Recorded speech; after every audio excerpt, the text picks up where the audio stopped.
Hi friends, যেই সব জোড়াগুলো বসিয়েছিলাম সব সিঙ্গেল সিঙ্গেল বাচ্চা করেছি।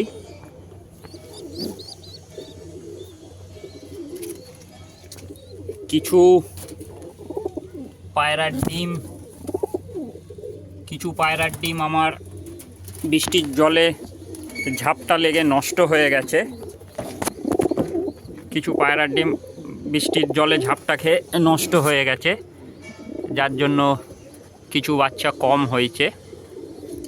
দু একটা পায়রা ডিমে বসে আছে, এরা খুব শিগগিরই ডিম ফুটে যাবে। সিঙ্গেল সিঙ্গেল বাচ্চা করেছি বলে এক সপ্তাহে এত সুন্দর সুন্দর বাচ্চা নেমে গেছে, খুব শিগগিরই বড় হয়ে গেছে। আমার মোটামুটি শীতে ওড়ানোর জন্য আরও গোটা 8-10 বাচ্চা রেডি হয়ে যাচ্ছে। বিশেষ করে আমার এই সব জোড়াগুলো আগের সিজনে জোড়া বসাইনি, এগুলো নতুন করে রেডি করেছি। এই পায়রাই সুকমলদার ভিডিওয়ে বলেছিলাম যে আমার কাছে একটা আলাদা ব্লাড লাইন আছে যার বাচ্চা খুব ভালো উড়বে, সেই পায়রারই বাচ্চা এইগুলো।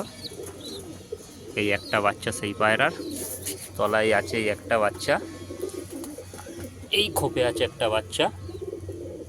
এইগুলো সব আমি ডিমগুলো ছেলে দিয়েছিলাম, এদের দিয়ে বাচ্চাগুলো নামিয়েছি।